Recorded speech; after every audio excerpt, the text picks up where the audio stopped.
Have you ever stopped to wonder what your child would do if they make the biggest mistake of their life? Not the poor grade type of mistake, not the forgetting their homework type, or breaking something around the house type. I'm talking about the kind of mistake that changes everything, the kind that leaves them frightened, ashamed, unsure who to trust. In that moment, would they call a friend? Would they search the internet? Would they try to hide it, hoping no one else find out? Or would they call you? Don't answer that just yet.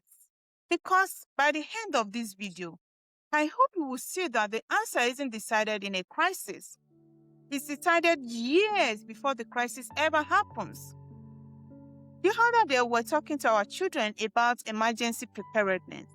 And we asked them, if there's ever an emergency, who should you call first? Without hesitation, they answered, you. That made me smile. Because every parent wants to believe they are their children's safe place. But after the conversation ended, I found myself thinking about something much deeper. What if one day the emergency isn't happening to them? What if my child is the emergency? What if they are the one facing the hardest moments of their life? What if they are being bullied but too ashamed to admit it? What if they are trapped in a toxic relationship?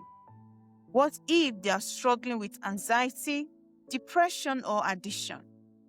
What if they've made one decision they desperately wish they can do? What if it's 2 o'clock in the morning and they need someone they know they can trust? Before they call a friend, before they search the internet, whose voice they hear first? You see, that question lingered with me because I realized something. Children don't decide where to run when life falls apart in one moment. They decide one ordinary day at a time. And I want you to pause for a moment and ask yourself that question. Who will your child call? Because the answer to that question may reveal something far more important than how much your child loves you. It may reveal how safe they feel with you. I have come to believe that the greatest gift we can ever give our children isn't something we can buy. Not the best school, not the nicest home, not the latest toy, not even the countless opportunity we work so hard to provide to give them. Please don't misunderstand me. Those things matter because every loving parent wants to give their children the very best. But years from now, they probably won't remember most of those things you bought for them. What they will remember is how they felt every time they walked through that front door. Did home feel like the safest place in the world? Or the place where they need to hide who they really were? Today, I want to share why I believe creating a home where children feel emotionally safe may be one of the greatest investments any parent can ever make. And before we are done, I will share 5 questions every parent, even me, should ask themselves regularly. An emotionally safe home is not a home without rules. It's not a home without boundaries. It's not a home where children are never corrected. Children need loving guidance. They need healthy boundaries. They need parents who are willing to say no. So the difference is this. Correction is never confused with rejection. Discipline is never confused with humiliation. Failure never causes a child to question whether they are still loved. Because every child will disappoint us at some point. They will make poor decisions. They will say things they later regret. They will make mistakes. The question isn't whether they will fail. The question is, when your child fails, will home still feel like home? When I think about that question, it takes me back to my own childhood. One of the days I dreaded most every school term was the day we received our report cards. It wasn't because I was failing. In fact, I generally did well in school. But what I feared was not meeting my parents' expectation. I can still remember carrying that report card home, wondering whether what I had achieved would be enough. Looking back now, I realize children don't always fear failure itself. Sometimes, what they fear is disappointing the people they love most. As parents, it's natural to want your children to do well.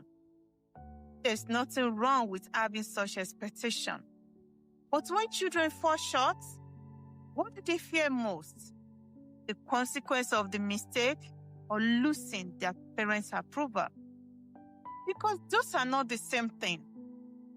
One timeless principle reminds us that love is patient, kind, and never gives up. You see those qualities? They do not eliminate discipline. Rather, they shape the way discipline is given. Children flourish when they know that even after the worst days, they still belong. For a long time, I thought emotional safety was simply something children either felt or they didn't.